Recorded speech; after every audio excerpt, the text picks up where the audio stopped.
All right, here we go. In 3, 2, 1, not waiting for Hutch to cut me off. By the way, Darren, I was just thinking this week. Attaboy, there's Hutch. I hope he includes that little add-in. I was just thinking this week as we introduce you to InGoal Radio, the podcast. This is episode 4222. We're happy to be here with you, David Hutchison, Kevin Woodley, and Darren Moe. It only feels like 4,000 because we've had so much fun over the years. Fun can mean a lot too, right? Not just you've been suffering. It feels like forever. We've had a lot of enjoyment over the years on this podcast.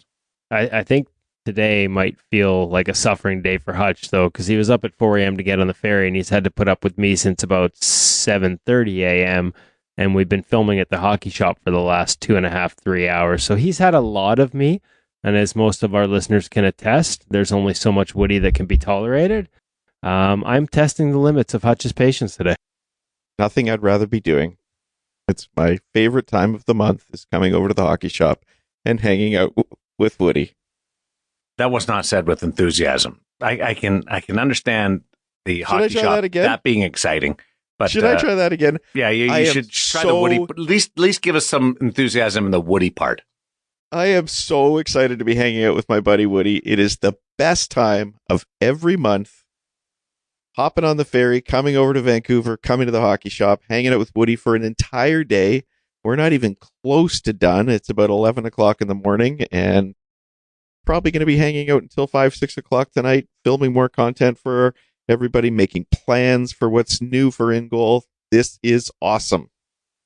You guys were together at the hockey shop today. Take us behind the curtain on what you did today and how that impacts what we'll be doing in the next few weeks on the podcast. Well, forget behind the curtain. We can take you behind the warehouse. We're in an office at the back of it right now where there's a photo studio set up, which is where we film a lot of the shorts that you've been seeing across our various social media channels. As much as everybody loves, we think everybody loves, we get lots of good feedback on our deep dives into the gear. We're trying to bring them to social media in smaller, more manageable chunks. So like today, we did our full 14-minute, and this will be our gear segment from the Hockey Shop Source for Sports this week, EFlex 7 deep dive review. And we'll have that for you coming up in a few minutes here in our gear segment.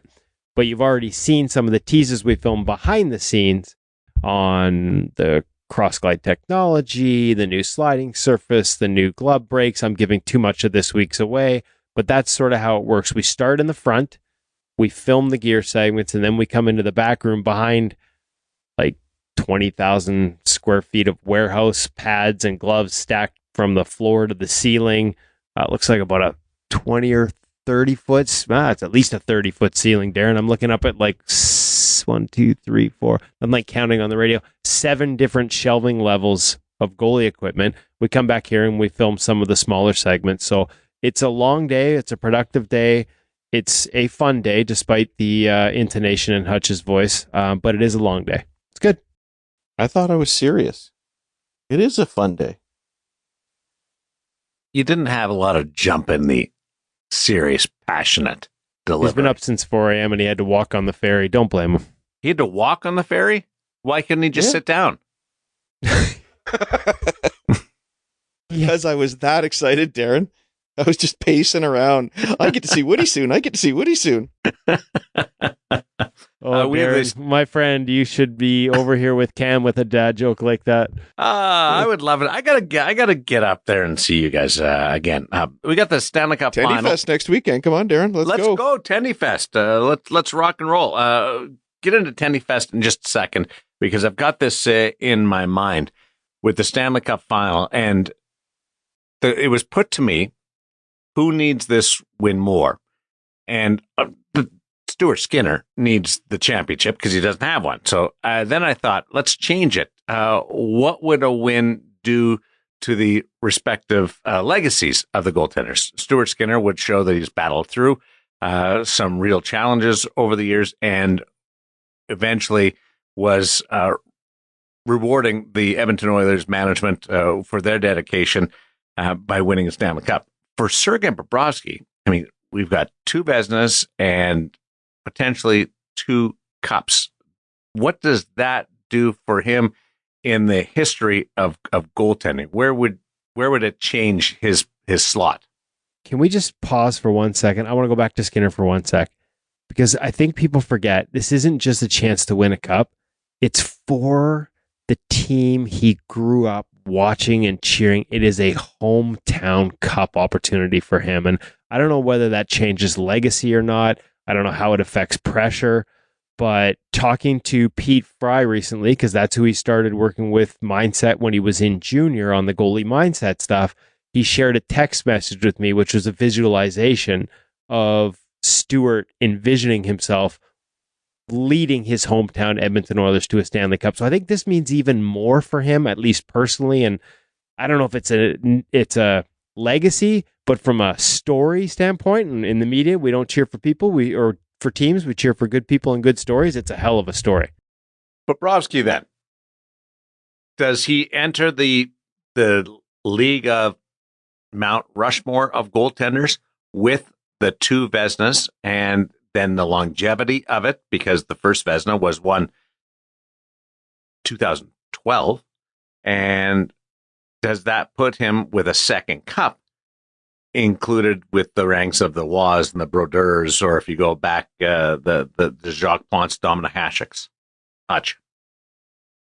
I think it's tough to put him up on Mount Rushmore just yet if this should happen. There are only being 4 faces that get to go on Mount Rushmore, and it would take a lot to unseat some of those people. I think it's definitely inching a little bit closer. Maybe he's in the lineup to try and displace somebody as the time comes. I love your point, Darren, about the spacing of time between the Vezinas. I love how much he remade himself in between those times, or at least between coming into the league and winning his first Vezina. Without having done a deep dive into how many cups and how many Vezinas others have won, it's difficult to comment on that. But if I'm thinking about a Hasek, a Roy, a Brodeur, and for me, for sure, Jacques Plante belongs up there, it's difficult to displace those guys. So say that again. Who's in your Mount Rushmore, Hutch? The four men? Without having done a deep dive, because you just threw this one at me a minute ago, Hasek has to be there. Brodeur, Patrick Roy, and Jacques Plante. I've got a soft spot for Glenn Hall with all those games in a row played without a mask on. But yeah, those would be my 4 guys right now. Woody, who's in your Mount Rushmore? Well, Ken Dryden's tattooed on my arm, so I better include him, eh? Kind of permanent. Mm-hmm. And I think, honestly, if it's open era, it's a much tougher discussion. Because, I mean, think of what Plante did for goaltending, not just the success, but the mass, right? Like, kind of important now. When we think of modern day, the 3 are Brodeur, Roy, and Hasek. And Hasek's on my GOAT list. So if we're just doing modern, is 2 cups and 2 Vezinas enough for Bob to be etched in as the 4th of the modern era? Is Connor Hellebuck, who's about to win his 3rd and possibly a Hart Trophy, get consideration, or does the lack of playoff success prevent that? Do we get into conversation about Olympics? Carey Price didn't get a Stanley Cup. He got to the final. His career was cut short by injury, but he's got an Olympic gold medal. Best on best Olympic gold medal. World Junior gold as well. And a heck of a career. So overall, I got biases that lead me towards Dryden, and then the 3 modern guys who I watched, because I didn't watch Plante or Hall growing up. Didn't watch Dryden either. It's just, like I said, kind of hard to ignore the tattoo, as much as my wife would like to. But in terms of if we were just making modern era, Bob's got an argument if he wins the 2nd cup. He's already a first ballot slam dunk Hall of Famer with the Vezina trophies and the 1 cup. And look at, his career's not over. Look at what he's doing and how much he's playing at the age 36. By the time he's done, we might be having a conversation about amongst the all-time greats in terms of wins and games played as well. So you've got Dryden in and Hasek. You got Bob in or not? It's kind of, no, I'm sorry. I can't put him ahead of Brodeur or Roy. Okay. because they have more cups. Yeah. And more Vesnas. Yeah, that's fair. You're the same with Waugh, Brodeur, and Hasek. Hutch takes Plant, and Woody goes with Ken Dryden. Pretty hard to ignore 7 Vezina trophies and a Hart trophy with Plant. Yeah, Vezina was different Not to mention the mask. Vezina was different. Like it was lowest goals against average instead of best goaltender. I will agree with you guys on Waugh, Brodeur, and Hasek, but I will go with Grant Fuhr on my Mount Rushmore. Deserving mention of all the cups and individual honors as well, and Canada Cups when there wasn't Olympics. But you got a Ken Dryden mask behind you on your art that frames these discussions we have every week with you, Darren. Is there hidden out of frame? Is there a Grant Fuhr there too? No, but I got to get one, and I'm not sure whether I would get the cage combo mask of Grant Fuhr or his great old fiberglass mask from the Edmonton Oilers with Grant Fuhr. What should I put up on that wall? I think fiberglass to match the rest of your wall. 100%. And in the meantime, I think you probably should throw John Garrett on your Mount Rushmore because his mask over your right shoulder is pretty sick too. It is. I mean, him and Dryden are at equal levels there. The Bernie Parent one always gets glossed over, but I love those 3 logos on it. So simple. But Wayne Stevenson up there is good, and goalie Bob Bernie's a guy that deserves some consideration too. You're right. Absolutely. A couple of Conn Smythes back to back. So what you're saying here is we're so decisive we need to build a second mount. I don't. For our Rushmores. We got to get. There's got to be another side of the mountain to that, right? 100%. There has to be 2 sides to the mountain. I think we just came up with a slogan. We got to fine tune it a little bit, but something to do with 2 sides of the mountain. Work with me, Hutch. Like get the brain going a little bit. Do the older guys go on the other side of the mountain because they're over the hill? I think that it's. Oh, see, there we go. Well done. People are just getting it right now, along with me. That was good. We've got TendyFest coming up. Let's give everybody an idea of what's right in front of us in the Lower Mainland at the hockey shop. June 14th, the greatest demo day there is for goaltenders. We've had the Hyperlight. We've had the SV Pro. Today we're going to talk about EFlex 7. Next week we're going to talk about EFlex 7.9, which, by the way, is the best second price point product CCM has ever produced. You can go on the ice and try all of it, as well as the latest from Warrior, Bryant, Vaughn, all the major manufacturers. You've heard us talk about the features. Take it out on the ice. Try it for yourself. That's what TendyFest is all about. It's the original gathering of goalies. It's what started it all.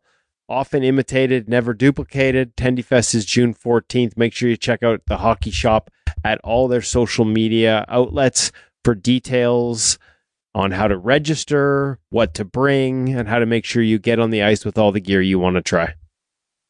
It's not at the store though, right?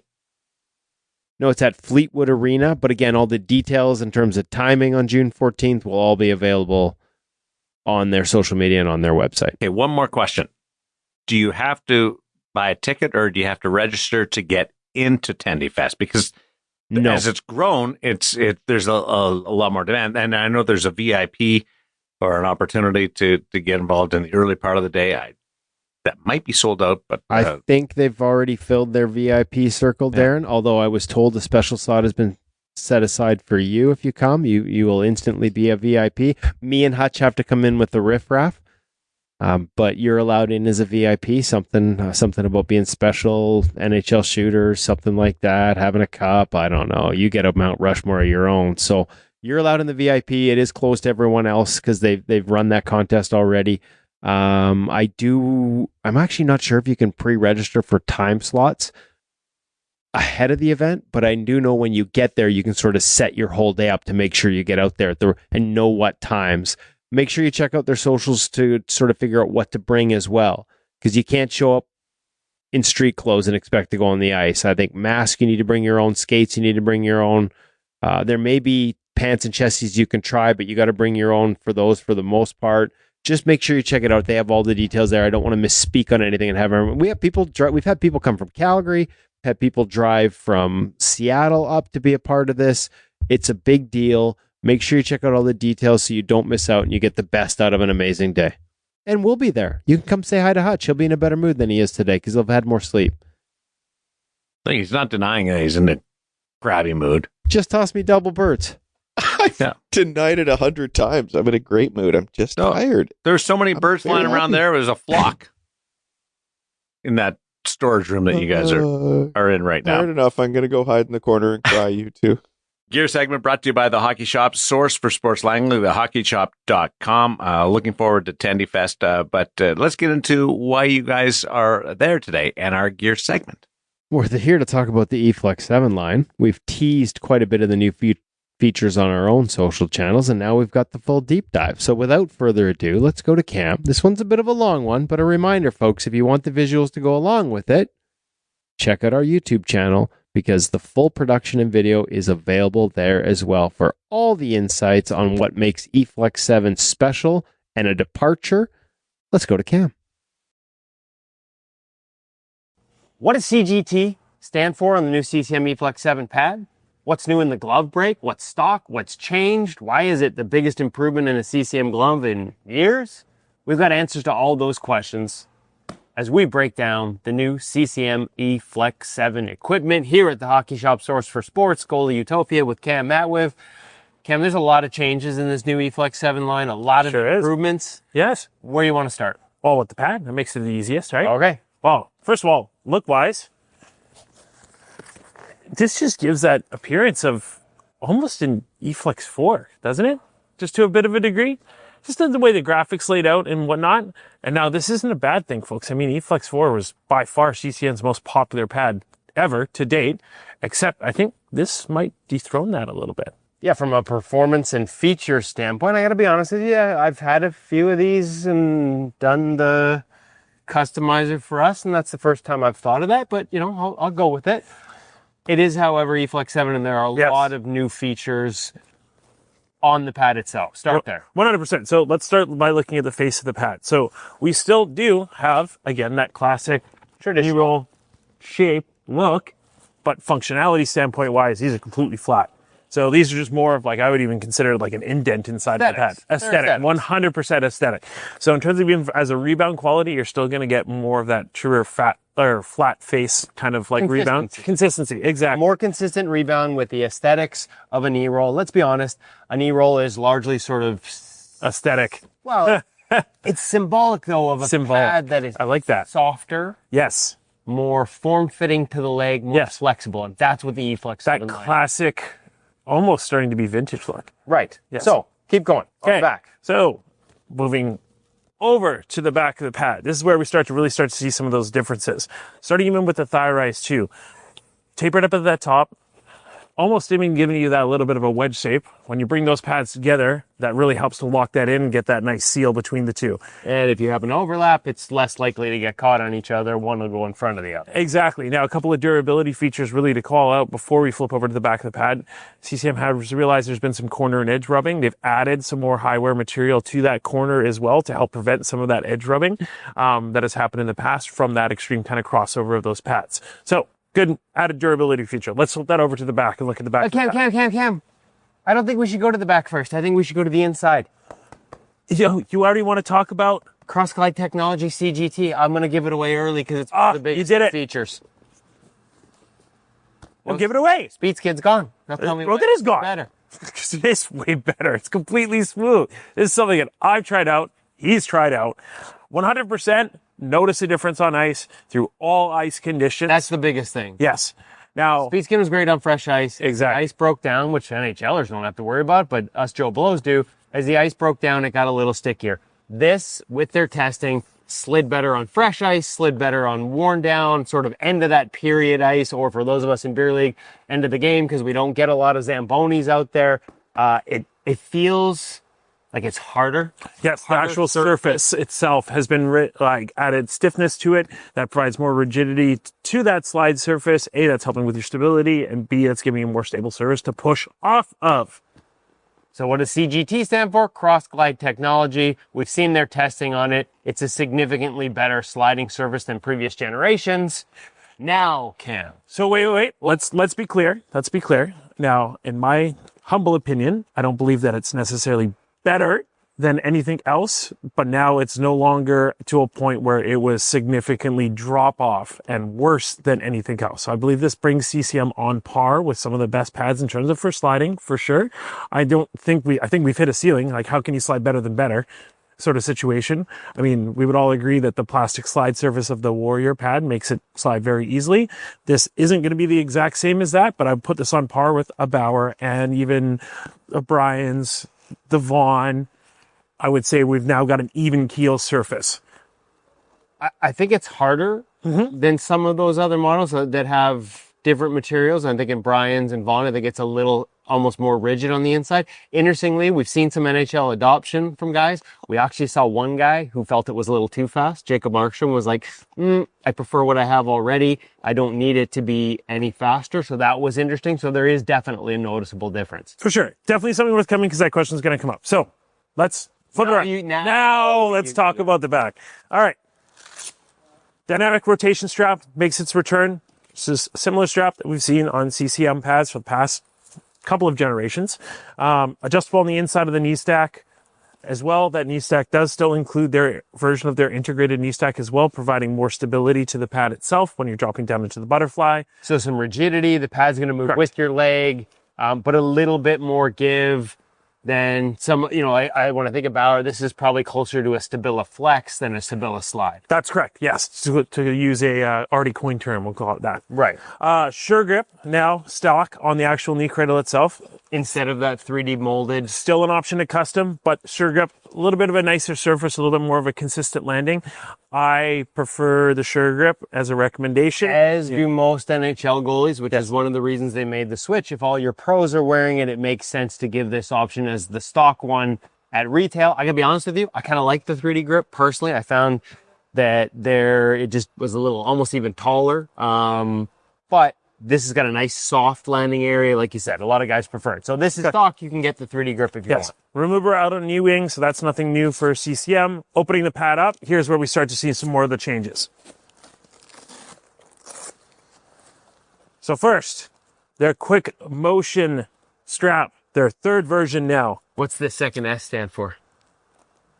Quick Stability strap strapping system. We'll go with it's another S. So the reason why I really, really like this system is now what we see here. In terms of that added adjustability on the fly to be able to find that perfect fit for the calf, especially guys with a little bit bigger calves and whatnot. Removable, adjustable. Size for calves. Exactly. So at its tightest fashion, the pad won't rotate on me at all. I'm able to back that off completely and create a very open, but still have something there in terms of for my fitment. Some people might think of this as their version of the Professor strap, folks. We did see in the first generation and the second generation, like one was a little tight, one was a little loose. Yep. This is the most adjustable, and I think it's great because the strap itself was good, but as you said, different goalies with different calf and different preferences. Different strokes for different folks, and you're able to dial it in on the fly. I really, really like that. Okay, air nip all the way throughout the leg channel, giving this comfy, breathable leg channel. And a little bit of extra durability material around the QMS. That's Quick great. note, pro tip coming from Cam here, because you're going to be wearing knee pads, you should be. If you're wearing a knee pad, please have socks over top of your knee pads, especially for this style of a pad. The Velcro will wear on the air knit itself. They've added some durability in terms of adding that material over top of that air knit to help prevent some of that. It can still possibly happen. Remember, folks, cover that Velcro. You're going to make your pads last longer. Easy, easy tip. All right, I don't know, just put your knee pads on properly and you'll never have that problem. But okay, Cam, whatever. What else you want to keep going here with the channel? So We got an extra strap. yeah, same closure of the overall like centered calf strap. So that one's easy. Lower calf strap. Removable if you don't want it. What we do find is that helps to close off that leg channel. Say your leg, you go out to make an extension save, your leg ejects from the pad to a bit of a degree, especially with a looser toe tie set up properly. This helps to kind of keep the pad with you a little bit more and stop you from basically overextending out of the pad itself. early adopters of this. We actually had it on our EFlex 6 as a custom options. Early adopters we saw in the NHL, Jacob Markstrom. Used to be a pro-only option as well, now brought into because of that. Again, when you find out most of your pros keep using it, let's bring it down to the regular retail market. And I love that it's included. You don't have to add it as an option, but it comes off so easily. And if you don't want it, just get rid of it. Easy. A little more connection down at the bottom of the pad. Now, interestingly enough, there is a bootstrap. Now, is this a your spec? So, no. Or does this come stock? So, no bootstrap. You can add it back in if you want. The pockets are there for it. That's what I'm saying. Yes. You don't have to custom order the option to have it in there. No. You can just add a bootstrap. Correct. Okay. Okay. Soft boot construction with CCM's version, their push lace. So we have It's this version. This just looks like lace to me. basically, but you have elastics at the end. So if you still like, ideally, again, skate lace we still find is the best performing product. Yes. Again, with the proper amounts of knots. I think this is a little bit long. I'd probably shorten that up just to about there, depending on. It's actually pretty close to perfect right now. Might a little longer even. Yeah. So Personal preference. this allows that ability to still have that tie around the skate. You have that proper knot up front. You get that little bit of elasticity at the end. With that, I would still prefer switching it to laces, but to each their own. Better than I think than some of the ones where it switches to elastic here, and we've seen on demos on the ice, we're still pushing off a post out of the reverse. Even if the elastic is after the knot, there's still give rather than instant transfer of power into your push. Correct. Okay. So we've talked a lot about the pads. Well, we missed one. What? Go for it. Cameron, you missed something. Oh. First This is your time ever. favorite. Your favorite. First time ever. There's a pillow. There's a pillow. And it's not removable, so that means it's Legal. yes. NHL legal. Now, interestingly enough, one of the reasons people are probably asking, like, hey, like, why hasn't CCM had a pillow in past years? Because honestly, by definition of the rules, it probably wasn't supposed to be there. But everybody else continued to have it, and there was never a problem, so now they've added it. What does it do for you? It gives you just a little more stability, a little more support when you're down in the butterfly. And the reason it was supposed to not be there in the first place, as you're dropping, it helps you get a seal quicker because there's this between your calf and the ice, just pushing that pad down. Maybe you got one skimming underneath, you're just a little late getting to the ice on. This might help you catch it under the pad. Catching those squeakers. Okay. So, Gloves. yes. One of the biggest improvements so far that we've seen actually on the Kind of fiscal almost year. like, not best for last, but best for second. Yes. Because the new 580 glove is exceptional. See that? There's actually finger stalls in it too. There Can't is. really see that, but that's, I mean, trust me, it's not what you've seen previously from CCM. You have to try this on. You have to give it a look.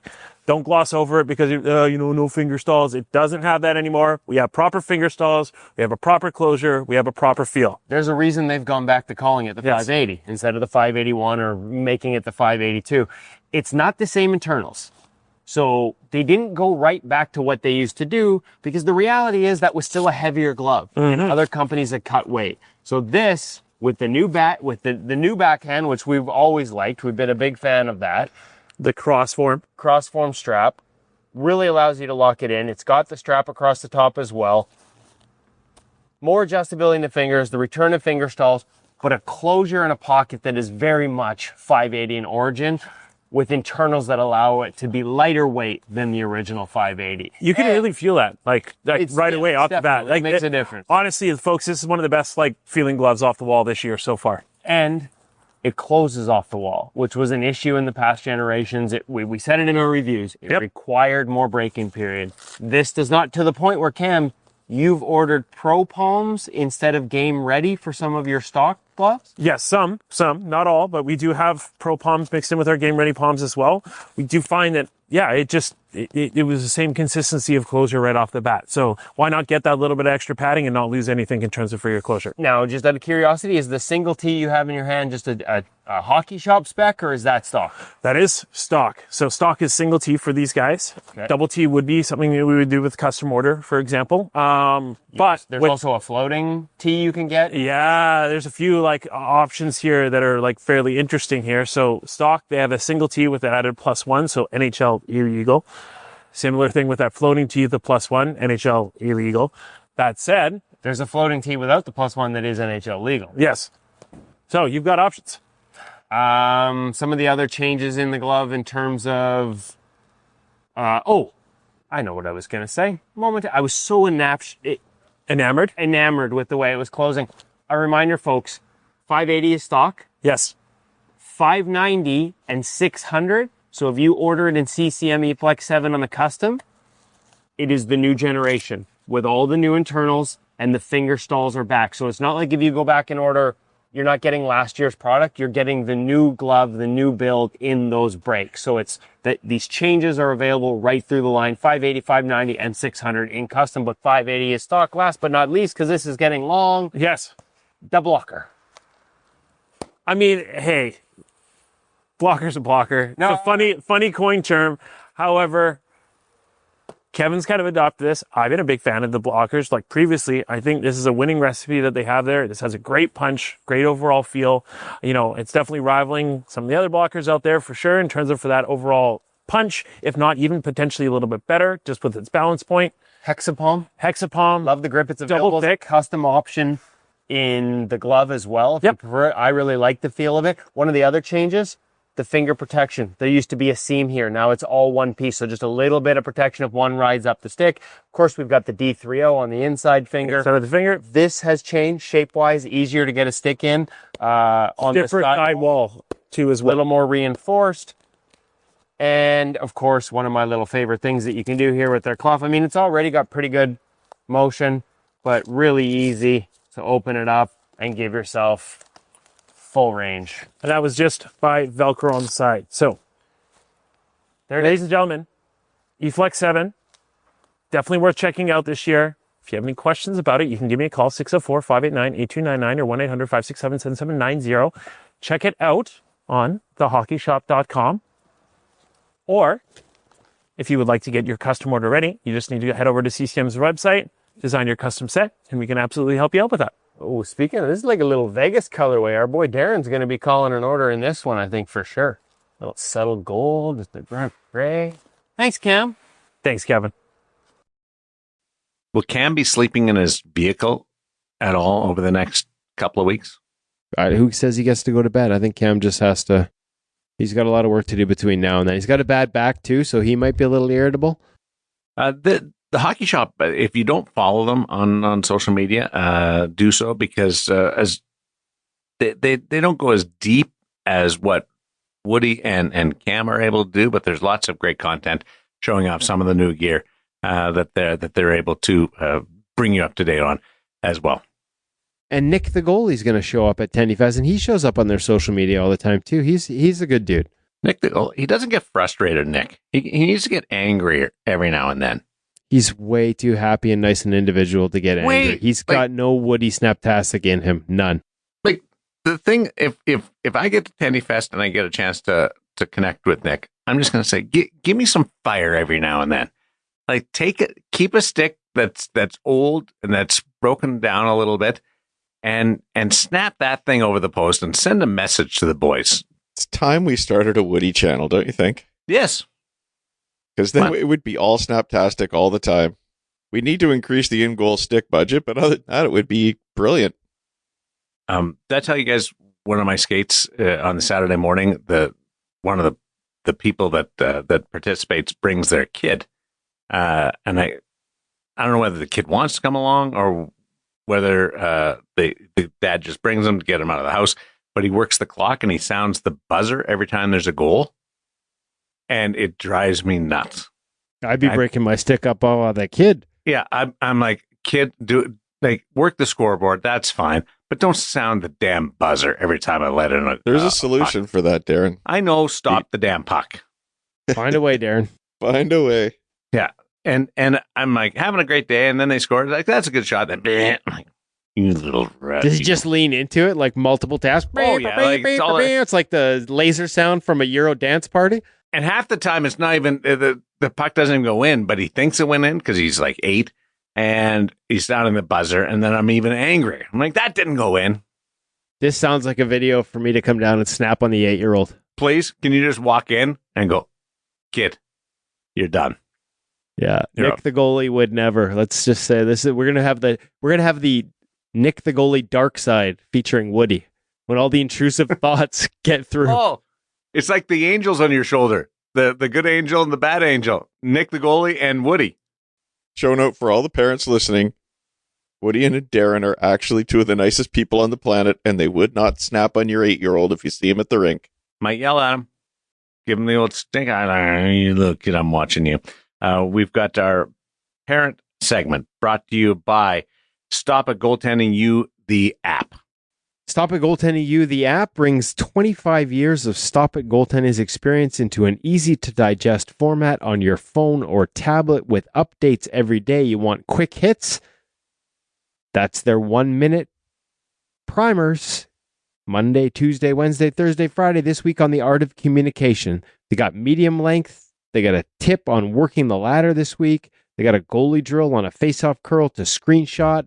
An extra article on PWHL expansion and at the end of the season wrap-up as they handed out their championship last week. It is always chock full of information. It brings you the expertise from 25 years as the goaltending instruction leader in Eastern United States. Brian DeCord and all his expertise, all through the Goalie U app from Stop It Goaltending. And of course, last but definitely not least, whenever you get a subscription to Stop It Goaltending U, the app, you also get a subscription to InGoal Premium, so you get all our great content, weekly pro reads with NHL goalies, the best of both worlds. Bring them together with a subscription to the Stop It Goaltending U, the app. Hutch. Now you're going to get a little insight into how my brain works, and maybe we can have a little bit of a conversation. This started from a question from a parent who didn't have access to a lot of ice, lives a long distance from any rink, and had some questions about maximizing training over the summer and the best way to go about things. And that immediately got me thinking about some of the things we've heard about Eric Comrie, Connor Hellebuck, people like that who've gone to public skates to train with their skating on the ice. And then took it another level further and thought, let's just have a little debate. What if you could only do one thing on the ice for training in the summer? Which would you choose?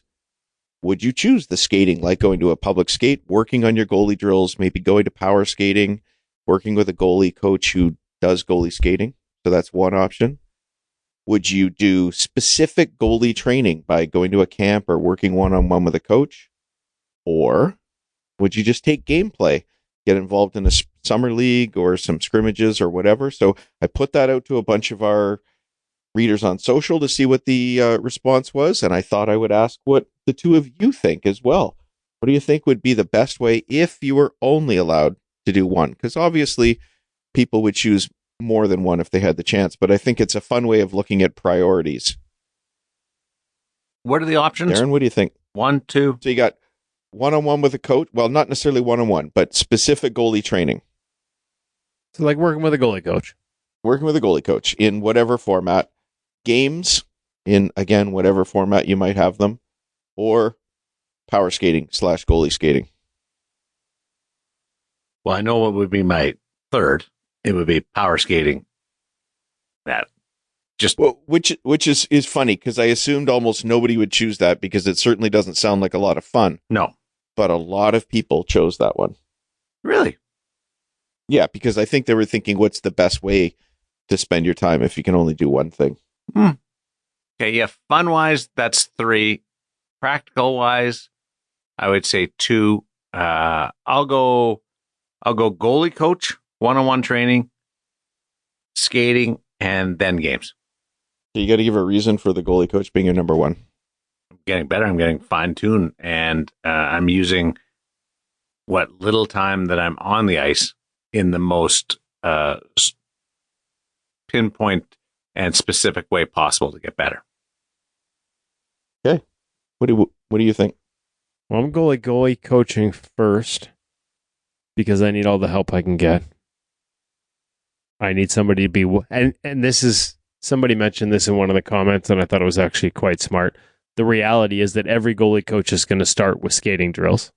Yeah, I love when somebody gets you with a technicality. That was a great comment. So I'm going to go into the technicality. Chances are the goalie coach is putting me through skating as part of my routine.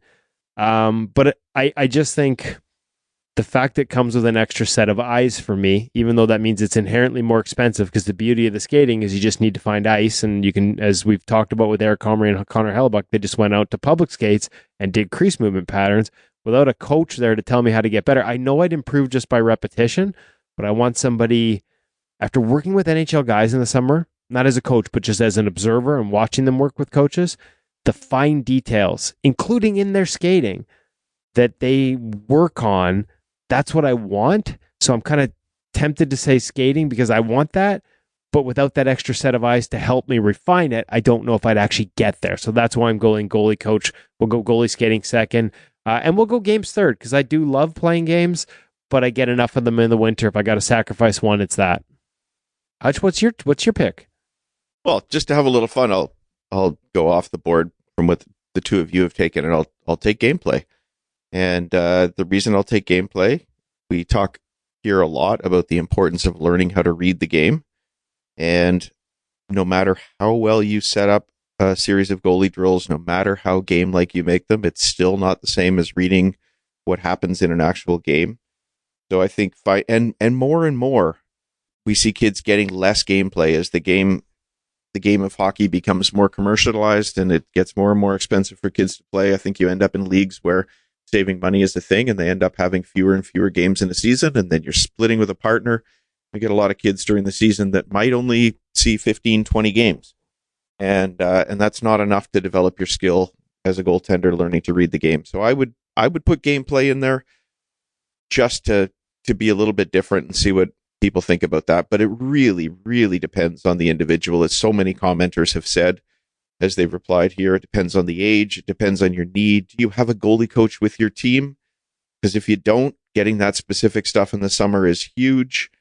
I love the people who've pointed out that you get your skating from a goalie coach. I actually threw the skating one in there, guys, because I was curious to see how people respond, and I was encouraged by the number of people that chose it. And the reason they chose the skating, of course, is you can't make a save if you can't get in position to make that save. It's the most fundamental skill. And I thought it was great how many people chose that one. Hey, so quick shout out to everybody that did respond. We just posted this on social media yesterday. Some great comments, as Hutch mentioned. A couple that I like. Justin Morrison, 42, 3-on-3. The more chaos, the better. So a little bit of a reflection of sort of some of the work that Devin Levi does in a 3-on-3 rink in the summer, understanding that the game is increasingly dynamic. And if you can survive that, you can survive anything. Also, shout out to the theater goer 1137, who appeared to be sending his note based on the translation from Russia. So always nice to have people chiming in from all over the world. I apologize if it wasn't Russia. I didn't have a chance to sort of check. It was Russian, and I answered in Russia, Woody. That's did? incredible. I answered in Russian. I did, yeah. Sibla. But of course, I just used Google Translate to do it, but I still did it. This is why he had Tretiak on his, or he was talking with us about Tretiak being on his Mount Rushmore. Probably should be. I did. It would be hard to not have him on there, guys. So, and shout out also to Steve D39, who said, how about something completely different than hockey, like soccer or baseball or something else? Burnout is a real thing. Not every goalie wants to be in your net all year, which takes us back to last week's parent segment. And to Crazy Yankee 61, Sense Arena. Best bang for your buck. You're not going to get any goalie skating, but you can get a lot of gameplay-like situations and no shortage of drills. And thanks to their GAP program, the new one that we just reviewed over at InGoalMag.com, you also get coaching. That's awesome stuff. That's the coaching side of it. You will never run out of, right? That's the part that you need to feel you, just to get you inspired a little bit. Give you a boost, give you a kick, give you some guidance. Yeah, that's the other reason I chose coaching as opposed to goalie skating, because I just go out there and not work hard enough without somebody cracking the whip. I'm inherently lazy. And I mean, a good point about the skating, guys, and obviously you can come to a place like InGoal and find lots of great skating drills and lots of great tips around them, but simply going out and skating without some instruction, without some intent to what you're doing, you're not necessarily going to get better. It's not a question of you do more, you get better. It's not practice makes perfect, but practice makes permanent. So having the guidance of a coach to make sure that footwork is drilled in the best way possible. Efficiency of movement is really important. So if you can get it through specific work with a coach who can guide that, I think that's great. I mean, Eric Comrie, we bring up all the time as an example of somebody who used what little access to ice he had to get out there in public skates and work on his footwork. But he was guided by Coach James Jensen, who was on the ice with him doing that. So, yep, make sure you follow some good teaching. And ideally, we do as many of these things as we can. And we also, as somebody else pointed out in the comments, and I want to thank them, is give yourself a break. It's okay to take a break. It's not that we're advocating here that summer must be training. We're just having a fun little look at what if you had to make a decision. Great stuff. Visual Edge Pro Rates this week. Well, first off, a little note about Visual Edge, as we shared with you last week, Jordan Binnington talking about his work with them during the hockey season, at the Four Nations, logging on game days to work on it. His exact words, Visual Edge has added a quality element to my preparation as a goaltender. I use the game day drills every game before heading to the rink. It's a combination of recognition, reaction, and focus that activates my brain and eyes to feel ready for what's to come. So Visual Edge, we've been talking about them for close to 6 months now, right up to the NHL, a tool that you can use to get better at seeing the puck, seeing the game, being able to track pucks into you, convergence, being able to sort of zoom out and see everything in your peripherals, divergence. Just 2 of the many visual skills that Visual Edge helps you to improve. You take an Edge Trainer test, you find your strengths and weaknesses, and then they prepare drills to help you accentuate the strengths and improve the weaknesses. You will see more pucks. You will see the play better. You will end up performing better. Make sure you check out Visual Edge and use your discount codes InGoal MAG for the small discount code. And for members, log into ProReads to see the code we use for the larger discount. And ProReads, that makes them the perfect sponsor for ProReads, because ProReads is all about helping you see and read the game better. And this week, we had Charlie Lindgren of the Washington Capitals walking us through a play. I'm trying to remember what team it was against now, Hutch. I'm brain cramping on what team it was. It was against the New York Rangers, and it was a giveaway. So in zone awareness, it starts with, basically not relaxing as his player was bringing the puck into his zone, the defenseman. If he had been relaxed, if he hadn't been sort of locked in and focused right away, he wouldn't have been ready for the turnover that led to a breakaway right in front of him. And so he talks about the importance of that, and then he gets into how to manage that breakaway and the importance of depth and drifting backwards without widening out, and how that allows you to be more reactive and keep more access to your hands. So a great video breakdown from Charlie Lindgren in this week's Pro Reads. Make sure you check it out at ingoalmag.com. And like I said, you'll also be able to get the discount if you're a subscriber to save more on Visual Edge. Just got to correct myself. Sorry, the public discount is not InGoal Mag. It's just InGoal. And of course, go to Pro Reads at ingoalmag.com to get, as a subscriber, the larger discount to Visual Edge. The code is in each week's Pro Reads. Just to pick up on something you said, being ready on a breakaway and backward flow, but not getting too wide. I know what you mean by that, but what limits you if you get too wide? Well, as soon as you start to widen out, 2 things happen. You're more likely, and Charlie walks into this, right? The further your legs get out, sort of beyond your shoulders, the wider and lower your stance get, just the more likely you are to bite and go to the ice early on a fake. And he sees a fake in this one, and he holds his edges. And it's just so much easier to do when you've got them underneath you and you have that patience. And that fuels the ability to sort of continue to move versus the first instinct being down, and now you've got to recover and grab an edge to push if the guy moves it east-west on you. And so sort of talking about not prematurely widening out, keeping your feet underneath you, not feeling like you need to get into that locked-in position prematurely on a one-on-one chance. Why do you think it is some days that you can be so patient on your edges, and other days you're biting if there's somebody offering you a fake in the third row?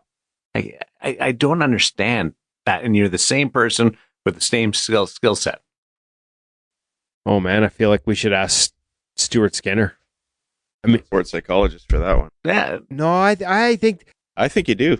there's probably a confidence angle, 100%. Like, I'm not denying it. But sometimes I think there's a mechanics angle to it and sort of biomechanics that allow you to, we talked about whether it's stance, tracking mechanics that can sort of set you up at least in a position to feel the most confident consistently. And sometimes I see the difference between goalies that are going early and biting on fakes in the body position as opposed to the confidence. And the reason I mentioned Skinner is Darren, like in his first game back against Vegas, like Riley Smith got him with a fake. And by the end of that series, he wasn't biting on any of those fakes.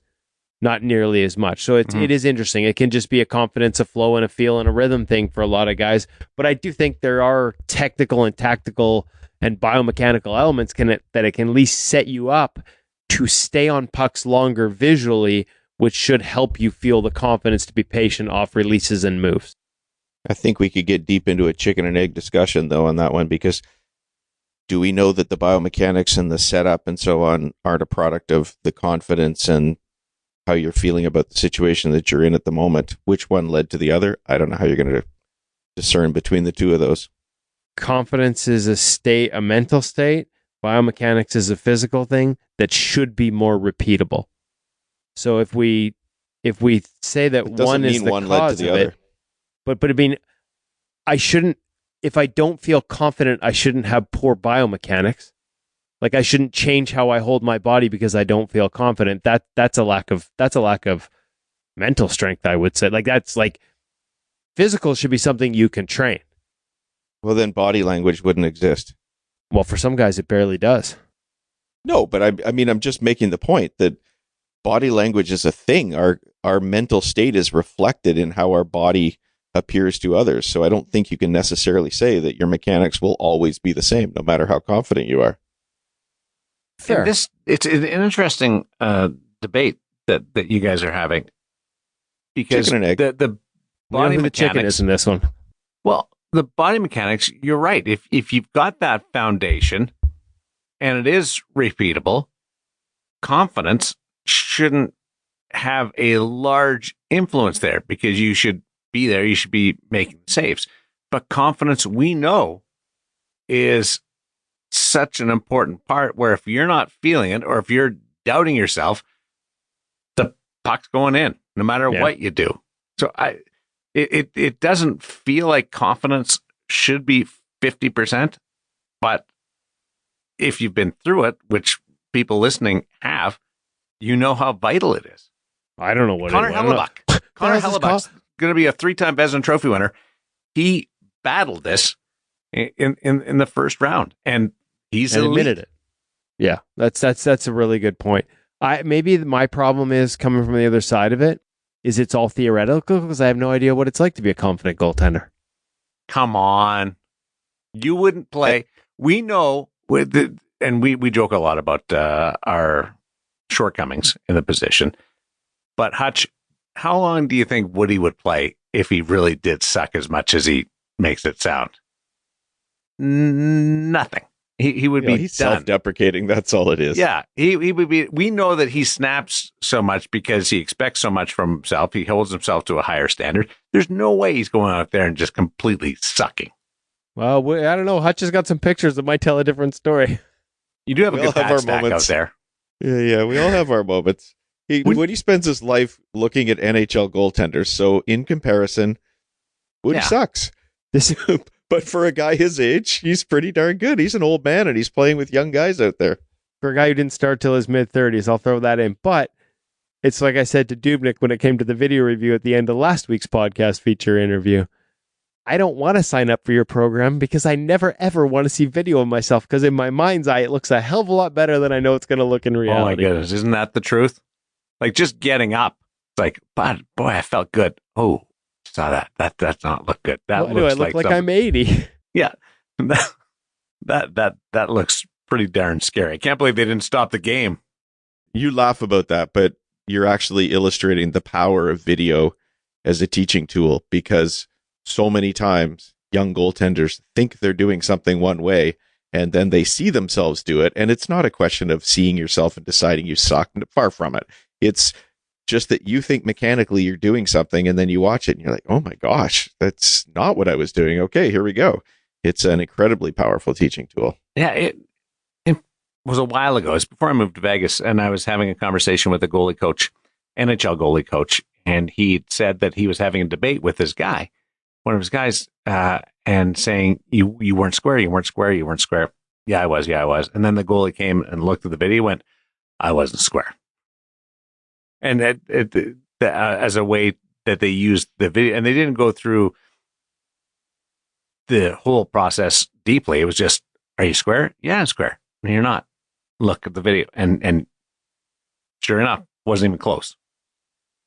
Yeah, you see a lot of goaltenders when they reach higher levels in the game, and I'm talking NCAA Division I, CHL, minor pro guys I've been on the ice with, and they show up with their own phone and a little tripod to put it on the ice. They're not even trusting that a coach will necessarily have one. In most cases, they do as well.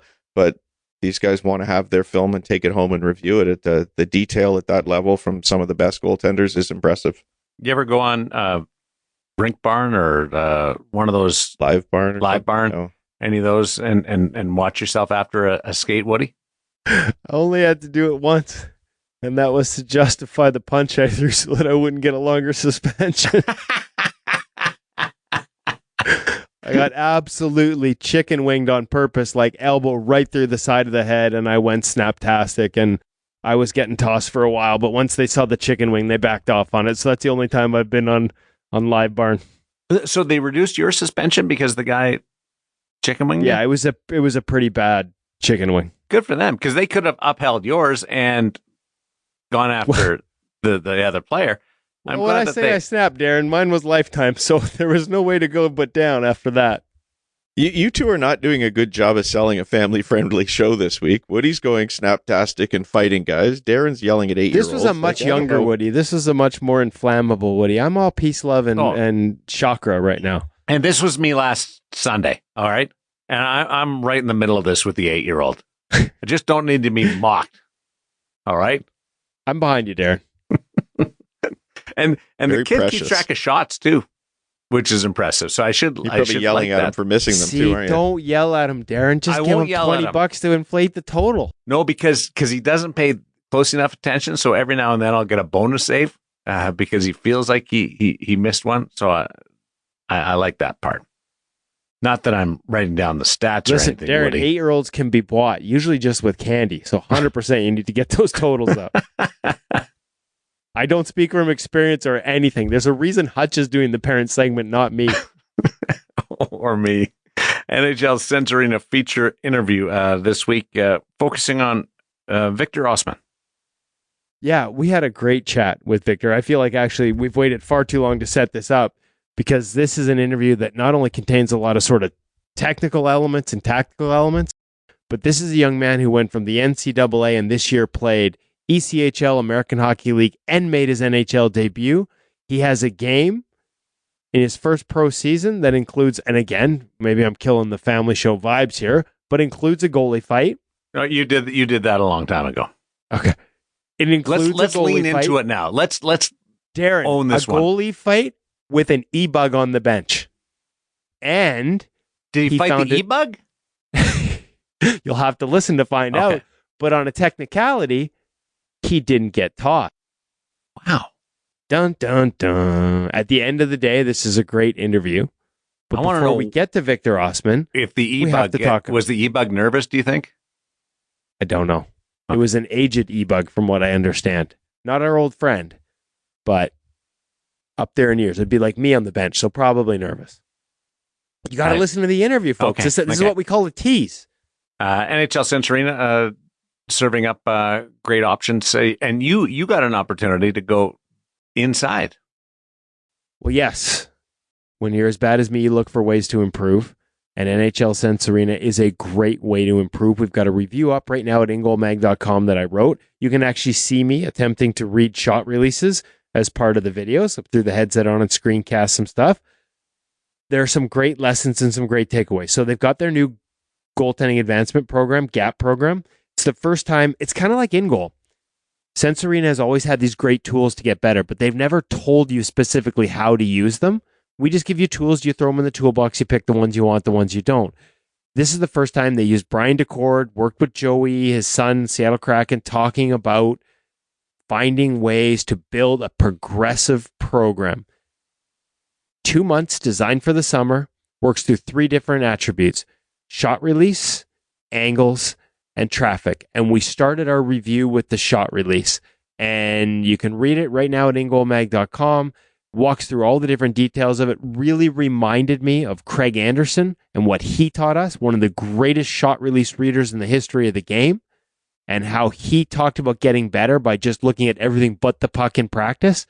Tough to do in practice for most people. Tough to waste ice time for most people that aren't in the NHL. You can do it, and they tell you how to and what to look for, what cues to look out for, what body, stick blade, hands, knees, hips, all these different elements. And then they use a shot predictor tool to help you get better at reading the release. Devin Levi of the Buffalo Sabres sits on his couch for hours and goes through these types of drills. And now you can too, in a progressive format. And that's just the shot release. We're going to get into the angles. We're going to get into the traffic in the coming weeks of the review, but you can go work on it all right now at NHL Sense Arena.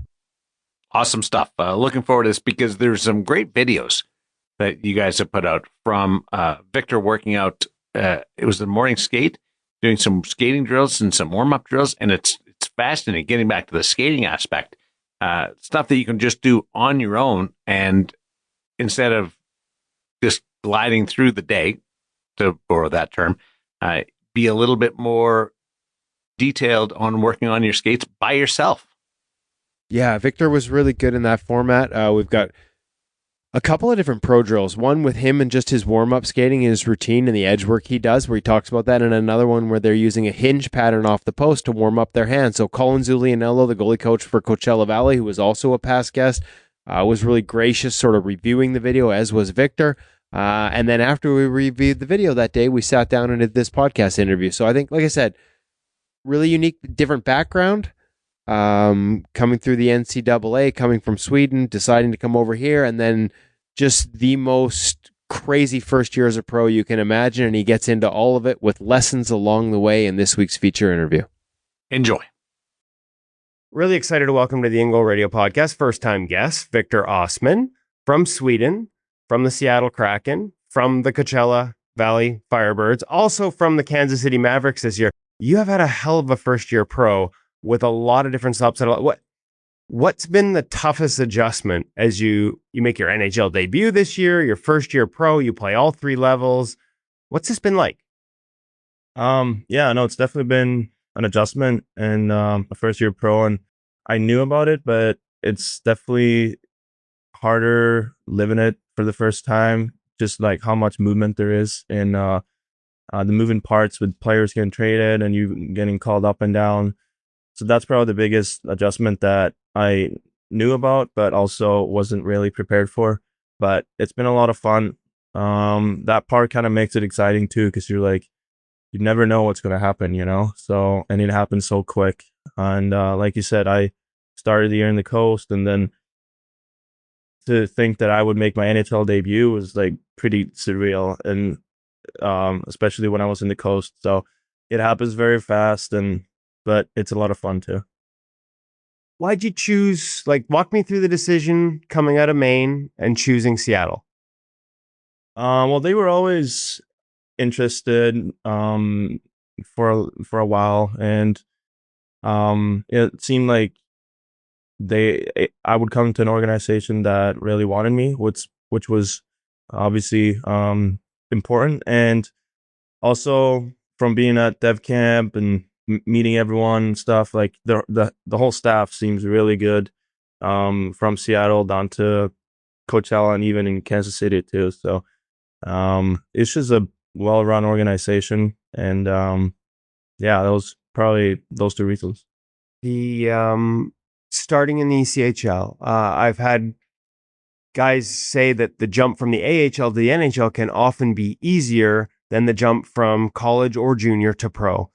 Do you have goalie coaching help down there? Like, I know we've got Colin Zulianello in Coachella Valley, and obviously we know Steve Briere really well in Seattle, but did you have some support down there when you're at that level as well from a goalie specific standpoint?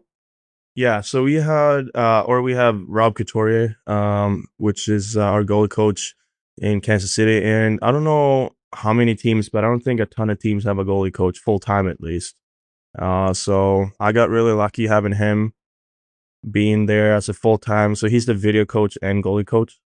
Um, so that's obviously huge, just to like have someone work with on a daily basis and to watch video. And I also got a lot of help from Zuli and everyone in Seattle with like video and stuff. But it's different having someone there every day that can kind of see your game live in practice every day, and you can work on stuff with him. So he's been a lot of help for sure this year.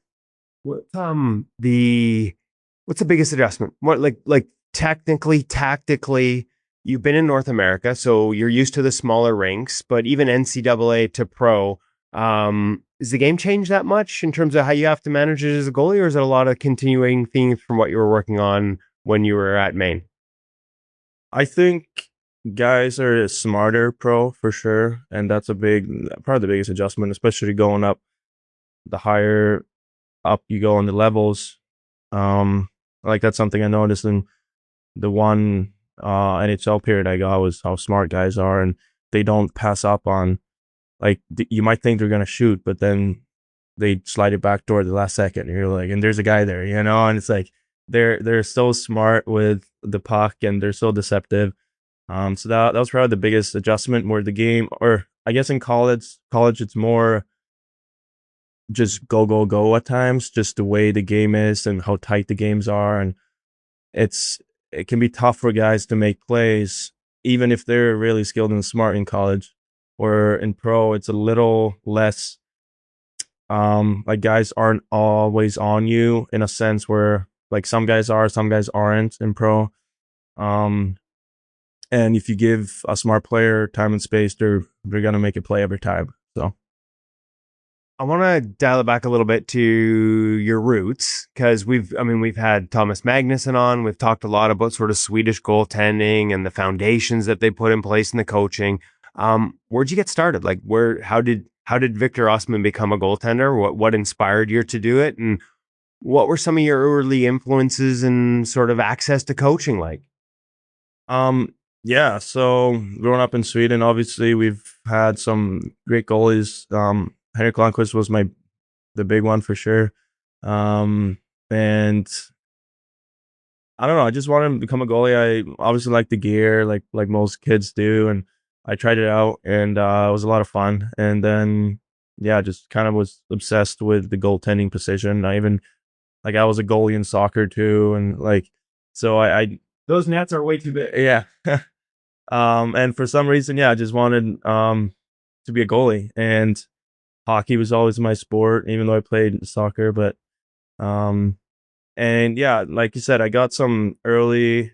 I got lucky that way that I got early like goaltending coaches, and I was able to get practice from like a goalie coach from an early age, which Like, what kind of age? Like 7, 8, 10, 11? yeah, probably like 10, 11, 12. Like I would get consistent goalie training on the ice, like maybe once or twice a week, just to like work on fundamentals. And that was really big for me, and that helped me a lot. And yeah, I was lucky that way with having people there that knew goaltending. From Dandrid. Yeah. Hopefully, I'm saying that right. Whereabouts in Sweden is that? And then you end up at HV71, which is, if I'm gonna try not to butcher this, but Linköping. Okay, close enough for me. Like, oh, so it's a different one. Yeah. So I actually had the right pronunciation, but the wrong one. Okay, that figures. I'm always gonna get something wrong, Victor. All I remember is I went to training camp in Sweden in 2000, and the Sedin twins. That was the first one, and it was Onskoldvik. Yeah. But everybody just told me to call it Ovik, so I wouldn't make a fool of myself. So walk me through where that is, and the access to coaching you mentioned early age, but HV71 and coming up, how that transition and what that process was like as a junior and into pro. Yeah, so Danderyd is like about 15 minutes north of Stockholm. And so yeah, that's where I grew up playing. and then I moved to Jönköping and HV71 when I was 15 to play juniors there, and also did high school there. So that was a big step for me to go into a team that because those teams, obviously being an SHL team, they have more resources for their junior programs, and I was fortunate to be able to go to a team that believed in me, and so yeah, that's where I went and spent 3 years there, and that's also where I kind of realized I could pursue hockey. I was never like really good there. Like I was in front of a couple really good goalies that play pro, like Hugo Alnefelt, Adam Ullman, he's in the SHL right now, and so those guys would be playing in front of me, but I would I still felt like I was right there with them, you know, and a lot of credit to my goalie coach there, William Rom. You probably know him, yeah. I've met him yet. Yeah. Yeah. So he was great, and yeah, those 3 years were really good for me. And then went to the USHL in Chicago Steel, and that was kind of a turning point too, I guess. First year in North America, and I wasn't able to get like a pro deal in Sweden, where I was aiming for, I guess, the second tier division in Sweden. Okay. Yeah, Allsvenskan, yeah. And I figured that I wasn't going to get a shot there. So that's why I kind of realized to go a different route and go to North America. And college was also something that I wasn't like super into it. Like it wasn't like I knew that I was wanting to go to college, but it was also something that I knew about, and I thought it would be really cool to try. And so, yeah, that's why I did that. And I'm really happy I chose that path. And yeah, it worked out. Not an easy path, not an easy choice. I think a lot of guys probably stay home longer than that, like at a young age to come over and play junior. Um, what was the adjustment like? It's one thing to come over to a totally different culture. And I know, like, obviously you speak English very well. And having been to Stockholm, I know most people do, but there's still a lot of differences to do it at that age. What was the toughest part of that? Yeah, it was something exciting about it for me, like going to a different country and speaking English, and all that, like all those things. That it wasn't that they made me scared or nervous. It was more like exciting for me. So I wanted to do that, and yeah, I just wanted to get a fresh start, go to a country or a place where no one really has seen me, like no one has like put any like judgment on my game or like it's just like a goalie that no one really knows about, and I was excited about that and just making a name for myself. I love that, embracing that opportunity as opposed to looking at it as like having to start fresh. How'd you end up at the University of Maine with our good friend and former podcast guest Alfie Michaud?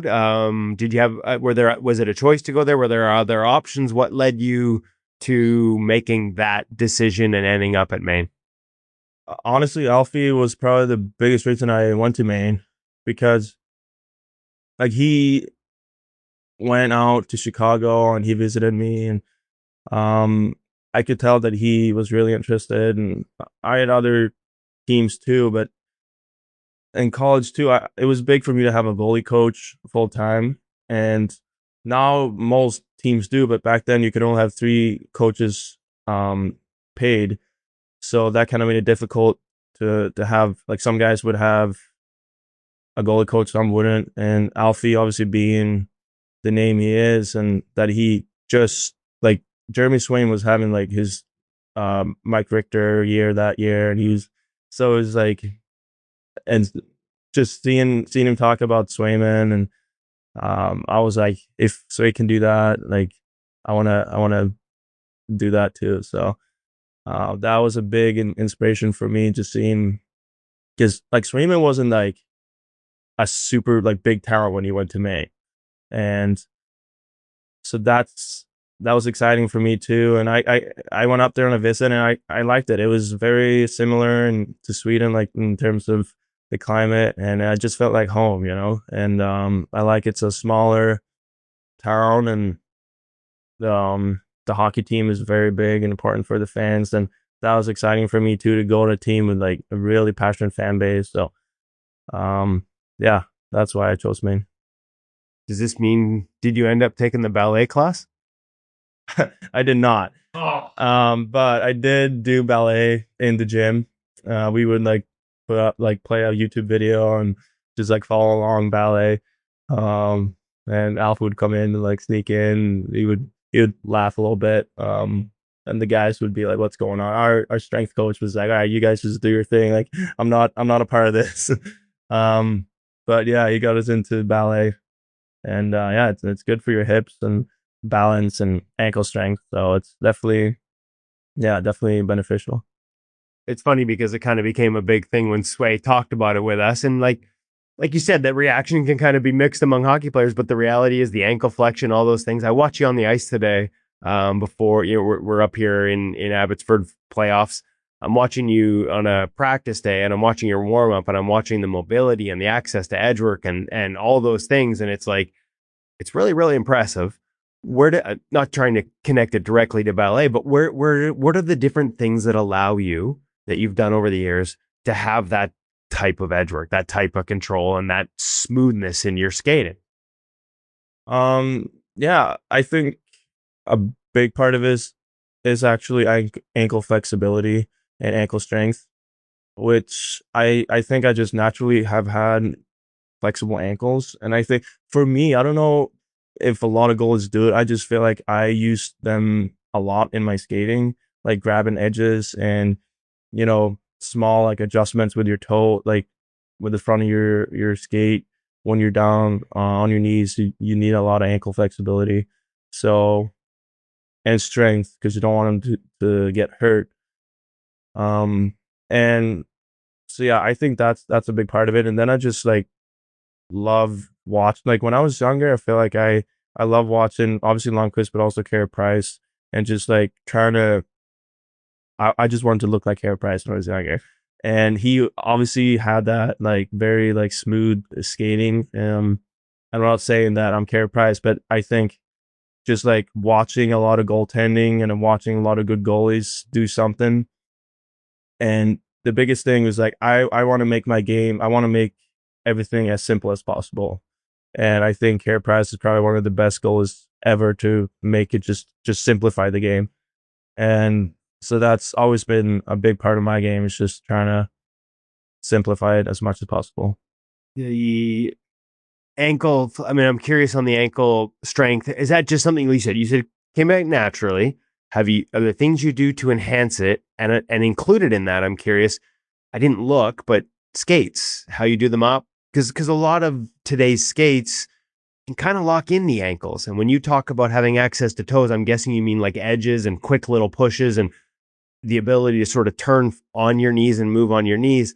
Do you do anything unique in terms of how you do up your skates, keep them loose at the top, or anything like that that maybe kids, might not have thought of?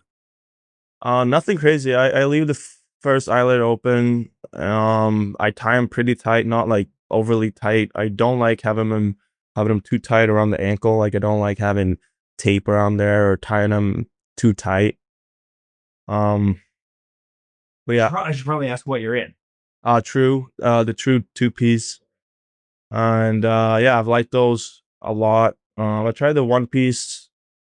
The one thing I like about the 2-piece, I feel like I can get a little higher, which on like it helps me grab my edges better when I'm like the toques are a little higher, and the steel is a little higher too.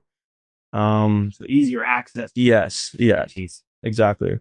So yeah, but other than that, I don't do anything crazy with my skids. Okay. So ankle flexion is important, but just something that, kids can think. I think from almost a training perspective, we hear about dorsiflexion in the ankles, but I'm not sure a lot of people, I don't know. It's the first thing they think of when training as a goaltender. And yet when I watch you move, and that's the first thing you identify as a strength, it makes me think, hey, this is something we should be thinking about.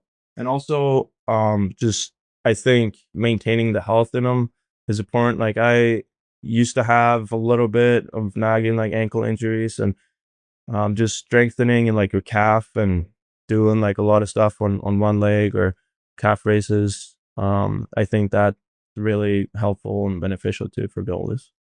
What did you notice? I mean, you come Chicago from Sweden. William Rahm, not sure you had in Chicago because I'm not sure the timeline. I know Carl Popper was there, but I think that might be after you. Oh, Mike Garman, who's now still there, and we know Mike as well. So goalie world is small. And then to Alfie, what did you notice in the differences? Like, what I think there are sometimes stereotypes about Swedish goaltending and goalie coaching. And I'd be curious what your experience is and how they differed from Sweden to North America in terms of the approach and the style of coaching. Yeah, for sure. I mean, goalie coaches in Sweden are, like you said, they have a stereotype, and I think most of them fall under that category where it's a lot of. It shouldn't be a bad thing. I don't think it's just there's a technical foundation. For sure. Like if you look at any Swedish goalie, they're usually good technically. Like they move pretty well. They're good around the post. Their post play is really good. And then you come here and you see goalies that are a little more like, maybe they compete a little harder. Maybe they have better hands and they're a little more like free in the way they move, which you need to. And so that's one thing I've tried to model or learn when I've got here is I still want to have like that good technique, but I also want to have like some flow and like some I want to be free out there too and have good hands and trust my reads and stuff like that and don't just be a robot. So yeah, I think that's kind of the best goal is have the combination of both. And and speaking of goalie coaches too, I think that's, you see there's those similarities too in how they coach. And, in Sweden, I feel like a lot of coaches are always like very like understanding and thoughtful and, want to talk things through and, very methodical. And here it's still a lot of goalies are like that. A lot of goalie coaches are like that here, but then Alfie's not really like he's more of a coach where like in Sweden, I feel like goalie coaches are mentors, and they're always on your side and like they always like they're on the goalie side. But Alfie like actually is different that way. And he puts pressure on you like a head coach almost. And that's one thing I wasn't used to, but he, made me realize that. And I give him a lot of credit for it too, because he makes you work and he makes you compete. And it's all like, you can't always blame the D or like, there's always something you can do. And having that mindset, I think, is important too. It's like, you're right. And we do it here at InGoal too, right? We look at goals and we're like, well, it wasn't the goalie's fault. Like we're always making an excuse. But at the end of the day, finding that compete level, that like what can I do different within that? How tough an adjustment? Like how tough was that the first time you had that conversation with him? And is there a risk in too much of it, or where do you find that balance for yourself personally? It was definitely an adjustment. My first year, he would like get on me about stuff. I'm like, how is this my fault? Like, he would be like it's a 2-on-1. The guy makes a pass, one time a goal. And he's like, did you call out a 2-on-1? I'm like, no, like it's pretty obvious it's the 2-on-1. He's like, well, your D maybe doesn't know what hand he is or where the forwards are, like their speed. Like, did you tell that to him? And I'm like, no. And he's like, well, then that's on you. I'm like, okay. Like he's big on that stuff. And he's like, there's a guy wide open in the slot and he goes bar down. And Alf is like, did you tell your D that there's a guy there? I'm like, So communication. yeah. I'm like, no. And he's like, okay, that's your goal. And, and he always looks on ways to, he's always has that mindset of we can always be better. And I like that. And I think it has helped me a lot. What other kind of things changed, have evolved in your game, whether it's as a young junior in Sweden coming up through the ranks, your time in Chicago, Maine, and now first year pro. Like, if there's one thing that's improved the most, what would you say it is? Like, what would your focus be? What do you think's taken the biggest stride? That's a pretty wide range, that question. But what are some of the things that you think have really evolved in your game over the years? Because the game changes in front of you too at each level. I would probably say like my skating. I've always been good on my knees and around the post and post playing like most Swedes are, but I think my game, like here especially, it's a big emphasis on being a good and an efficient skater and getting there set, getting there with the ability to make a good save. Like, it's one thing to get to a spot, but it's another thing to get there, have enough time to make a good save you want, put the rebound in a good place, or just hold on to it. So I think that's the biggest thing for me. I know coming here, I would get super wide. I would slide on my knees if I couldn't get there on time, and that's something I'm still working on. It's one of the hardest part of goaltending is getting to spots and being there, set for and ready for a shot. So yeah, that's one thing I'm working on and still want to improve on. But yeah, I noticed not everything's a deep push. A lot of shuffles and sort of lateral releases into stuff. Is that new? Has that always been a part of your game? Because it kind of fits what you're speaking to in terms of it's one thing to get there, it's another thing to get there square and sort of in position to react. And I thought it looked really smooth the way you were setting into shuffles and things like that, rather than everything being a T push. I'm just curious if that's something new or something you've added.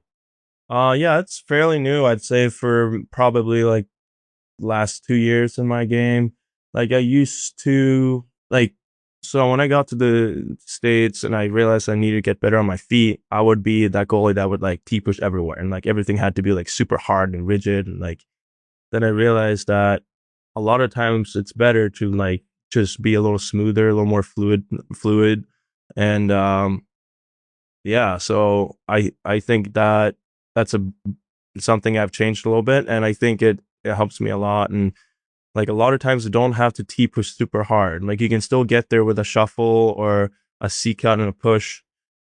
And for me, that's just like I talked about, simplifying the game.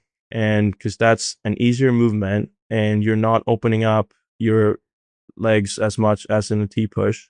And you have a little more flow, like backwards flow. That's something Alfie is huge on too. So you have a little more, like, even if the shot is a one timer or he catches it, like you have a little more, you're not like stuck when you get there, And I think sometimes when you have a hard T push, if it's like the guy pulls it back where you're coming from, you kind of get stuck. Or if he like fans on the shot, you get stuck. Whereas if you have a little more like motion to your game, and I think you can correct and adjust to those things more easily. Right. The shuffle, the T push, you got to open and close, and plays can change while you're open, and you have to set angle once you get there. Whereas that shuffle, you're sort of setting early angle and shuffling into the space, but you're square the whole time. For a guy who's only been doing it for 2 years, it sure looks smooth. I know you mentioned Carey Price. I kind of had that vibe. So kudos. Adjusting, getting that comfortable at game speed. Like, it's one thing to practice those things. Bringing it into games, changes like that. What's your best advice you can give to young kids that are trying to make, like, we're heading into the summer for a lot of kids. They're going to make changes with new goalie coaches, new voices. And then we're going to get into the fall and they're going to have to take it on the ice in a game situation. Any advice on how to take something that you're working on and incorporate it at a comfortable level in a game situation?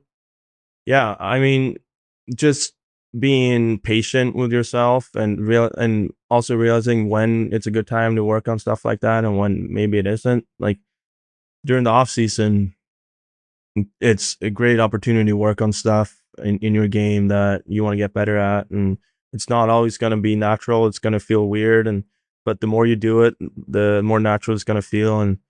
And just allowing yourself to really work on it. Like, don't take the easy way out of just falling back to your old habits and thinking that, oh, I'm gonna be able to do this in a couple weeks. Or like, you really have to work on something to to make it a part of your game. So yeah, and then also realizing that, okay, maybe it is a summer skate and I'm really frustrated with this thing I'm working on. It's okay to be like, okay, I'm not going to even think about this for this next drill. Like now I'm just going to play. So to be able to go back and forth from like really focusing on something and to then go back to just playing hockey, I think it's big too. Is that a key for summer too? Because summer can kind of be a time when we train. Like, what was the word? I'm trying to remember the word that Devin Levi's coach used with us, and Devin used it. Programming, technical, but to not lose that sort of just playing too, the instinctual part of the game. For sure. I mean, no matter where you are or what you do, like the instinctual part and just playing hockey has to be there too. Because I think that's something you can get better at too, and something you always need to work on, like making reads. And like that's such a big piece about goaltending is making reads and reading off of where he's going to shoot it, if he's going to shoot it, or if he's going to pass it. Like, is there a guy back door? Just like being able to be free and take all that information in and process it is so important. And if you're constantly thinking about something that you're working on, you're not going to be able to take that information in. Okay, so I have asked, how do you get better at reads? Like for you, is it studying? I mean, obviously experience, but like, did you film work? How do you get better at connecting those patterns? I think obviously video is big, watching hockey is big, but just seeing it and try to process as much information as you can when you're out there and just trying to see patterns and really focus on, like, guys are so good these days at throwing like false information at you, and to be able to know if he's throwing false information at you deliberately or if he's actually trying to make that play. And I think it just comes from reps. And I think that's one of the most fun parts about hockey or goaltending today is that it's always that cat and mouse game between players and goalies. And to be able to like outsmart a player is like one of the best feelings ever. Like he's faking a pass and on a 2-on-1 and he goes high glove and you know that he's going to go high glove and you make that save. Is like, I love that part of goaltending where you have to think the game. And that's why I think it's a lot of fun the higher up you go, because guys are smarter and you're forced to think the game more. So that's why one thing I love about goaltending. Okay, so I'm going to ask on a similar note, what's your favorite save? Like, it doesn't have to be one that you've made, like a specific moment against the team, but like is that like an example of your favorite type of save? Like everybody sort of has different ones. Like so it'll be a glove off a back door. Or do you have a favorite save? Yeah. Obviously there's those flashy ones. They're always fun. Like, but Usually the highlight reel means you've made a mistake. yeah. But yeah, I do really love a hard save made look easy. And you can't do that without reading it well. So yeah, that's probably my answer. Okay, that's my same one. Obviously at a much lower level, but you know when there's a backdoor tap in, but you're so on it early that they just slam it into your pad with nowhere to go. I think that's my favorite. It usually involves a read. I did want to ask you about your skates too, because you talk about shuffles. You change your sharpening as part of that. As you start to get more into shuffles, did you do anything different with your hollow? I know you're a Lundqvist fan going up, but I'm guessing watching you skate, you're not inside edge high like he was. No, I actually talked about it to my equipment guy today. Like, I get my skates on pretty sharp at 3/8, and I've done that for a long time. And I don't know, they don't feel too sharp to me, but I don't. They don't. I was gonna say 3/8 and the way you shuffle, it doesn't look like there's any digging. Yeah, It's nice. so yeah, I don't know, but I definitely don't like them too sharp because I want to be able to have that like fluidity in my game. And if they're a little duller, like I don't think it really hurts me, you know? So Especially the sharpness of the edge work when you're on your knees, you're a big guy too. You gotta have you can't have any slip out there, I'm guessing. You've had a lot of firsts this year. We'll wind this up. I've taken more time than I said I would, but I've really enjoyed this, so I'm sorry. You've had a lot of firsts this year, a first pro game at 3 different levels. You also had your first goalie fight? So I need to know, because not only did I hear you won it, but I heard you stayed in the game. So I haven't seen video. I got to look this up. Zuli just whispered in my ear that this happened, so I had to ask about it. Yeah, a lot of firsts for sure. And I didn't think I would get a goalie fight. But yeah, I don't know. It was one of those games we were up like, I think it was like 9-3, and the game was getting out of hand. And yeah, it was like a scrum in front of their net, and their goalie obviously frustrated with how the game is going. And he got put in that game too, but he's a big competitor. Barchevsky in Utah, and I played him a couple times this year, but you can tell that he's a big competitor. And yeah, he started going at like one of our, like, getting in the scrum a little bit, and it wasn't like he was just like gave our guy like one or two shots. Like, he actually like kept going for a while. So I was like, okay, I gotta stand my ground here. So I went up to the red line. I didn't think much of it. I didn't think he would actually come up to me. And then he sees me, and I just like see in his eyes that he's gonna go me. So he's like scrambling, like the refs are trying to like get in the way, and he's not seeing them. He's only seeing me. So yeah, we square up at center ice. It was pretty cool. Okay. I'll figure out how you stayed in the game later. I don't know how the rules work down there, right? You stayed on the right side of center, I guess. I did not know that was the thing too. But apparently it was in the coast. So if there are no other fights in that like stoppage of play, and it's only the two goalies fighting, they can go back in the net. And it's like, I've never heard of it. Like, I went into the room, like I got patched up after the fight. I was in the training room, and Daniel Amesbury, who is a big fighter, obviously he knows about every fighting rule there is. So he, like, because we had an e-bug that game. Oh yeah, we had an e-bug. He was like in his 50s probably. Like, he hasn't, like, just like a local Utah guy. So it's like if that was me, that would be my dream moment. I'd be like, all right, you got to fight. I'm going in. Yeah. And Except they never let me e-bug. I'm not good enough. and that's also one thing that I completely forgot about. And because I was just so in the moment, and obviously when they see the two goalies squaring up, like, the fans are going wild, and like apparently like our whole bench was like yelling at me not to do it, but they also like kind of wanted me to do it. So they were like, half of the guys were like wanted to see it, and half the guys like told me not to, and I didn't hear any of that because I was just like focused on the guy in front of me. And yeah, so I fight, whatever, go back in the locker room, and then Amesbury just comes running into the training room, and he's like, "You going?" I'm like, "What?" And yeah, it was insane. And yeah, so Amesbury knew about this. He told our coach. The refs didn't even know about it. So he tells our coach, and he tells the refs. He's like, he can go back in and play. And the refs like, no, he can't. And he's like, yeah, it's a rule. Look it up. So I think they actually had to look it up during the game. They're like, oh yeah, he can play. So I'm in the room, like, I'm getting patched up on my hands, and then Amesbury comes running from the bench into the training room. He's like, "You're going back in." I'm like, "All right." And I go on the ice, and like the whole crowd's just booing me. It was awesome, but yeah, it was a good experience. Oh, okay. One last first I need to hear about, and that's your first chance to get the call up to the NHL.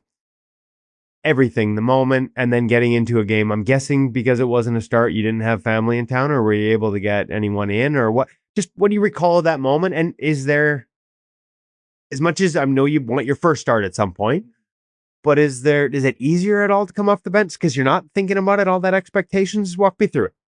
Yeah, so that was also one of those things where it's like it happened so fast. Um, so I was, went to the rink in Coachella for practice like normal, and right before I'm going on the ice, they're like, "Hey, you're getting called up. They got a game tonight in Utah." So I flew out that day, and I go straight from the airport to the rink, and just being there on the guys and on the bench for NHL game was like a pretty surreal feeling. And then Dream come true moment, even if you're not starting. Yeah. for sure. And then realizing that I'm actually going in was like, oh God. But like you said, I think the fact that I didn't start probably helped me, because I was able to just like, I had nothing to lose at that point. Like we were down 7-1. I was more excited to get the opportunity than I was nervous or scared, or so I liked the way I handled it, like looking back at it, because I really had a mindset of just going out and having fun, And yeah, it was insane. It was really cool. And yeah. That's a team with a lot of offense. What do you, I mean, 12 out of 12. Are there any moments that jump out at you? And is part of having fun in that moment just playing the same game you do at every other level, not trying to do too much, which can be a hard thing to convince yourself of? Right. That was honestly one of the things I told myself, is it's just hockey, and no matter what level it is, or if it's a summer skate or NHL game, it's just hockey. And that kind of got my nerves in check too. And just being out there with guys, and it was just a lot of fun, because like I said, guys are so smart and they make good plays, and to be able to like feel like, oh, like I can play at this level, like I can keep up with this and I can make these saves. Yeah, it was just a lot of fun. So, well, this has been a lot of fun. Victor, thank you so much for taking the time. I know our audience is going to really enjoy this. And as I understand it, it's an international audience, because your playing partner, Alice, told us that they listened to us in the Czech Republic. I know they listened to us in Sweden. So everybody's going to get to hear this. It's been a real pleasure to sort of have you walk us through Sweden to Chicago to Maine to now with Seattle and in the organization. Best of luck. We can't wait to catch up with you as your career continues. And thank you for the time. Thank you very much. Thanks for having me. Cool stuff. When did you record that? During the course of his day? Because you got morning skates, you got games, everything. That was actually after practice day between games, because into the American League. Usually when teams come in for the American Hockey League to Abbotsford, nearby Vancouver, it's for back-to-back games on the weekend, and it's tough to get that time. But with the playoffs and a game off in between, or a day off in between games, they had a practice day, and so I caught up with him after a practice day. Neat stuff. And being able to video those practices is not something you get to do all the time, because the goalies either out way before, or they're on a different sheet, or something like that, where you don't have the access. So that was fun to be able to witness through your eyes. And Colin Zuliano, like I said, a big fan of his, and for not only sort of running some good goalie stuff for us, but inviting us out and telling us exactly when they would be on, and then spending the time afterwards to go over it. Make sure you check that out at InGoalMag.com. Hutch, you doing okay over there? You getting through it? I'm having a great time. It's our day at the hockey shop, and we've recorded so many segments here that as Woody's having his fun telling everybody all about the latest idea to flitter into his brain, I'm working away here on the equipment reviews we did. I'm multitasking. I can't tell you were doing something, but I wasn't sure, and then you'd smirk every now and then. So that was my way of saying, what's going on? I was also laughing about your comment about being allowed to film goalies, because I've also seen some general managers be a little upset at Woody for filming. I was once yelled at by a head coach who screamed up from the ice, "What are you doing?" And it was everything in my power not to yell back, "Recording the worst morning skate I've ever seen." Isn't that funny? We used to have access to be able to shoot practice, and most practices are still open. And if you're... They all are open if you're in the media. Either to the media or full fans. In Vegas, fans can come to every right. practice or morning skate, and the cameras are rolling. But you get into the goalie side of it, if there's goalie drills, all of a sudden people get sensitive about it. I never do it unless the goalie coach is aware of it or we've had a conversation. I built enough relationships around both leagues where I can reach out beforehand.